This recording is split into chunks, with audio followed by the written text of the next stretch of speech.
साहेब SP Solapur पण आहेत. आपल्याला सर्वांना कल्पना असेल की 1 मार्च पासून 26 मार्च पर्यंत 10वीच्या परीक्षा आहे, 10वी बोर्डच्या परीक्षा आहे आणि तसेच 21 फरवरी म्हणजे उद्यापासून 19 मार्च पर्यंत 12वी बोर्डच्या परीक्षा आहे. शासनने शासनचा असा आदेश आहे, त्यांनी शासन निर्णय पण याबद्दल काढला आहे की हे जे पूर्ण परीक्षा आहे ते कॉपी मुक्त वातावरण मध्ये झाला पाहिजे. त्यासाठी मी SP साहेब सीओ मॅडमनी बरीच तयारी केली आहे. आमची 14 फरवरीला आमची एक संयुक्त बैठक झाली होती. त्यामध्ये जिल्हा परिषदचे सगळे HOD, आमचे महसूल यंत्रणा, पोलीस यंत्रणाचे सगळे जे वरिष्ठ अधिकारी आहेत त्यांच्यासोबत आम्ही बैठक घेतली होती. तसेच 17 फरवरीला सर्व प्रांत तहसीलदार, SDPOs आणि PSच्या सोबत आम्ही एक VC घेतली होती. त्यामध्ये आम्ही त्यांना सर्व आदेश दिले होते की हा जो पूर्ण परीक्षा आहे तो कसा आम्हाला कसा कॉपी मुक्त वातावरण मध्ये कसा आम्हाला रवायचे आहे. त्याप्रमाणे यावेळी कुठल्याही प्रकारच्या चीटिंग किंवा अप्रिय घटना नाही झाली पाहिजे त्यासाठी आमची पूर्ण तयारी आहे. एकूण जिल्हा स्तरावर आम्ही 11 पथक नेमले आहेत. प्रत्येक पथकचे जे प्रमुख आहेत ते जिल्हा परिषदचे खाता प्रमुख नेमले आहेत आणि त्यांचे खाली क्लास 2 क्लास 3 चे 3 अधिकारी पण आम्ही दिले आहेत. हे जे 11 पथक आहे जिल्हा स्तरावरचे 11 जे पथक आहे ते प्रत्येक तालुक्याला एक पथक आम्ही नेमले आहेत.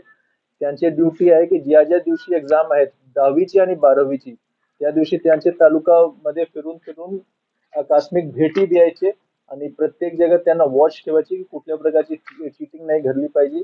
तसेच एज्युकेशन ऑफिसर प्रायमरी शिक्षण अधिकारी प्राथमिकच्या खाली एक पथक आहे. त्यामध्ये विस्तार अधिकारी, केंद्र प्रमुख, मुख्याध्यापक आणि शिक्षण अधिकारीला पण आम्ही ठेवलं आहे. तसेच शिक्षण अधिकारी माध्यमिक खाली त्यांचे खाली एक पथक आहे. त्यामध्ये पण 4-5 अधिकारी आहेत. चांगले जे अधिकारी आहेत त्यांना आम्ही ठेवलं आहे. प्रशासन अधिकारी मनपाच्या खाली एक पथक आहे. ते सिटी एरियासाठी तो पथक नेमला आहे. डाईट प्राचार्यच्या खाली एक पथक आहे आणि हे सगळे जे आहेत ते जिल्हा स्तरावरचे पथक आहेत, जिल्हा स्तरावर पथक आहेत. तसेच आम्ही प्रत्येक तालुकामध्ये तालुकास्तरीय पण पथक नेमले आहेत. त्यामध्ये तहसीलदार, BDO, BO पण आहेत. त्यांची पण तोच ड्युटी आहे. त्यांच्या तालुक्यामध्ये जेवढे केंद्र आहेत 10वी आणि 12वीचे परीक्षाचे त्या ठिकाणी जाऊन आकस्मिक भेटी द्यायची आणि कुठल्या प्रकारची अप्रिय घटना किंवा चीटिंग नाही झाली पाहिजे त्यावर त्यांना भर द्यायचे. आम्ही प्रत्येक केंद्रमध्ये बैठे पथके पण नेमले आहेत. बैठके पथक मध्ये 3 लोक आहेत, 2 पुरुष 1 महिला. बहुतेक हे लोक मुख्याध्यापक किंवा पदवीधर शिक्षक किंवा केंद्र प्रमुख आहेत. हे जे बैठे पथके आहेत ते केंद्रावर बसतील आणि तिकडे ते केंद्रावर सगळे नियंत्रण ठेवतील. एकूण 10वीचे 182 केंद्र आहेत. 182 केंद्र मध्ये 65,749 विद्यार्थी परीक्षेसाठी बसणार आहेत.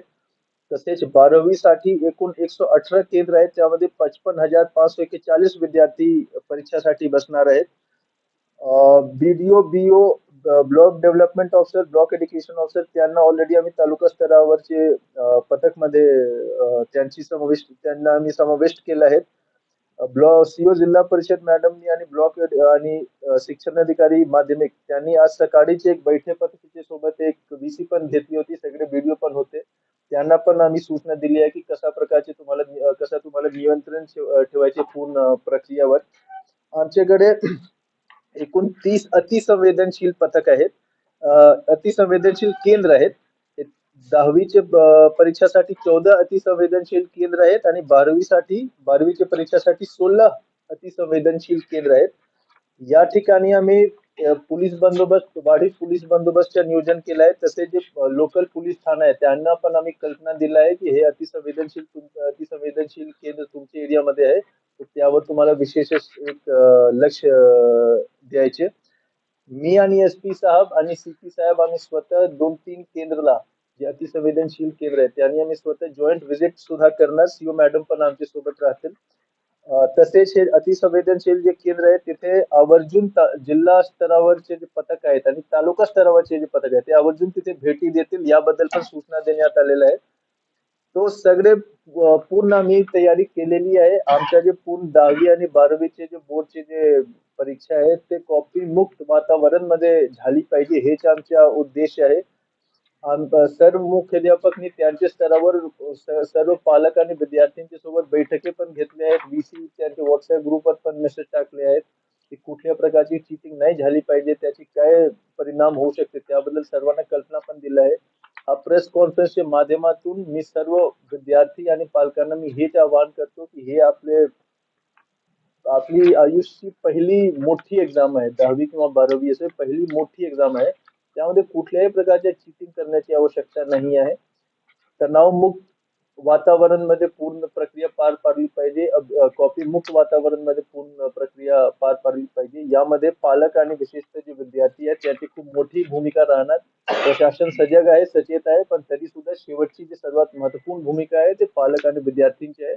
या प्रेस कॉन्फरन्स माध्यमातून मी सगळ्यांना विनंती करतो की आमच्या जिल्ह्यामध्ये, सोलापूर जिल्ह्यामध्ये 10वी आणि 12वीचे जे बोर्डची परीक्षा आहे ती खूप चांगल्या पद्धतीने पार पाडली गेली पाहिजे आणि कुठल्या प्रकारची कॉपिंग आणि चीटिंग नाही झाली पाहिजे. हेच माझी सर्वांना विनंती आहे. धन्यवाद.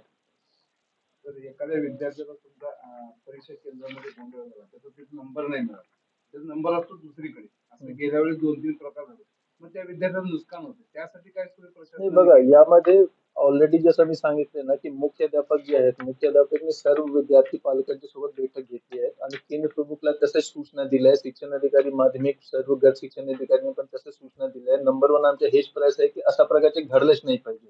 कारण शेवटची क्षणावर यावर कंट्रोल करणे किंवा काहीच मार करणे थोडं अवघड होते, बरोबर. तर त्यासाठी आम्ही यावेळी सीओ मॅडम आणि शिक्षण अधिकारी माध्यमिकने खूप चांगल्या पद्धतीने यावर भर दिला आहे की अशा प्रकारचे घडला नाही पाहिजे.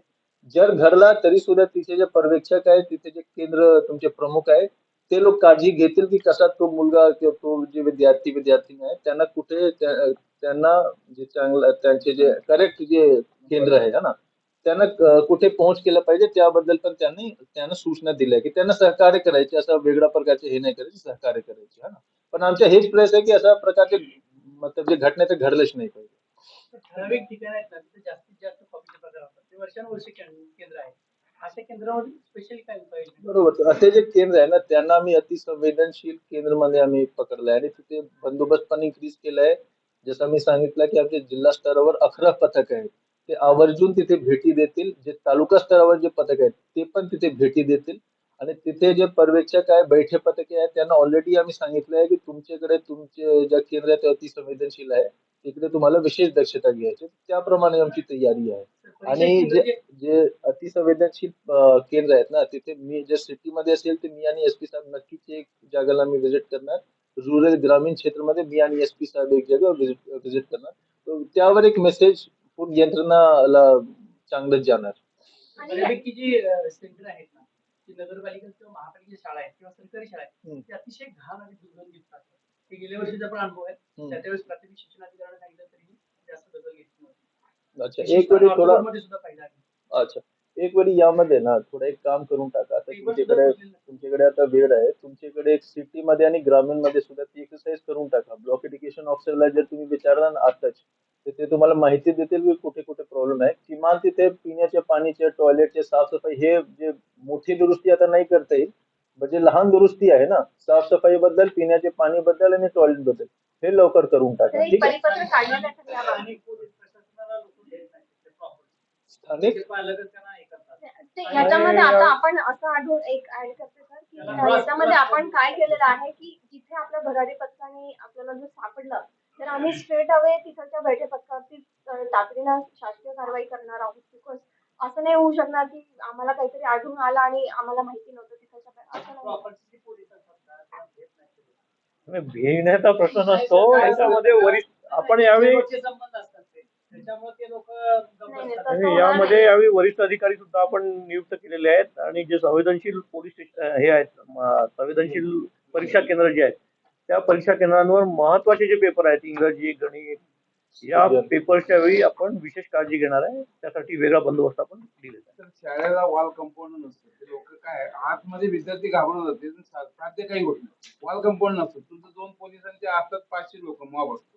पण त्यावेळी कसं बंदोबस्त होणार ते वॉल कंपाऊंड एकदम खिडकीत जाऊन बोलायचं, आतमध्ये विद्यार्थी घाबरून जाणार आणि पालकांना बेचैन होणार आणि पोलिसांनाही त्रास होणार.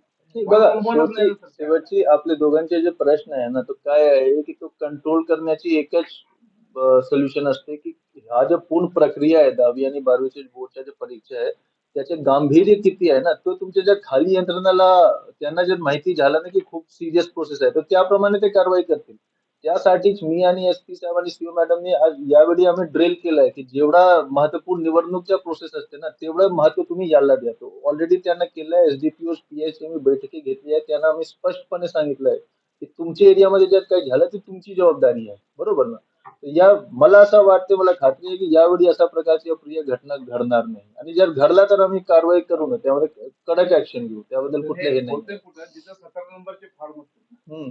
तिथं हा प्रकार होतो. हम्म. 17 नंबर म्हणजे वर्षभर काय नाही, भरायचं आणि जायचंच नाही, इथं कॉफी दिलं जातं, असं लोकांची टेंडन्सी आहे.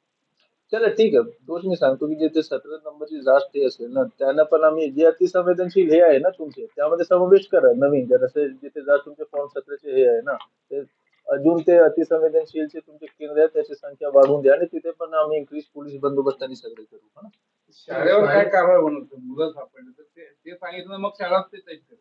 तुम्ही काय शाळेवरचं कारवाईचं का प्रस्ताव पाठवणार असते शासनाला? आम्ही नक्की सांगितलं नक्की ना, नक्की तिथूनच करणार, करणार. नक्की. तो जर नाही नाही message नाही, गेला ना तो जो आहे ना, शाळेवाले तयार करतील. हा जे आहे ना, की असा जर झाला की कुठल्या शाळामध्ये असा घडला, तर जे प्रशासकीय कारवाई, जे डिपार्टमेंटल कारवाई येणार ते तर मॅडम, सीओ मॅडम करतील, आजच पण आम्ही त्यामध्ये जे एफ.आय.आर. जे करायचे ते पण आम्ही करू. कुठल्या प्रकारचे हे नाहीये, की दॅट इज IPC मध्ये तो क्राईम आहे ना, त्याप्रमाणेच आम्ही कारवाई करू. डिपार्टमेंटल कारवाई मॅडम करतील, आणि जे कानूनी कारवाई ते कायदा SP पण आहे, करतील. कायदा पण आहे. शाळेवर कारवाई करणार आहे का? शाळेमध्ये जे लोक आहेत, हा ना, जिथे अप्रिय घटना घडली आहे, चीटिंग घडलंय, आणि त्यामध्ये असा निष्पन्न झाला की जे तिथे पर्यवेक्षक किंवा जे पण लोक आहेत, शाळेचे जे अधिकारी पदाधिकारी आहेत, ते लोक समाविष्ट आहेत, त्यांच्यावर आम्ही नक्की कारवाई करू. एकपेक्षा जास्त जर चिटिंगचे प्रकार आढळले हम्म. तर संस्था- नक्की नक्की कारवाई करू, एक कुठल्या असो का प्रकारचे हे अनेक नाही. असो, एक असो तरी सुद्धा त्यांच्यावर कारवाई करू. डिपार्टमेंटल कारवाई मॅडम करतील, कानूनी कारवाई SP साहेब करतील. तर समजा आपण जर विद्यार्थी याबद्दल थोडं माहिती देऊन सांगा त्यांना, आणि थोडं माहिती देऊन तुम्हाला सांगतो मी, ठीक आहे ना? एक्झॅक्ट आकडे आमच्याकडे नाहीये, पण माहिती देऊन सांगतो. SB न्यूज चॅनलला लाईक करा, शेअर करा, सबस्क्राईब करा.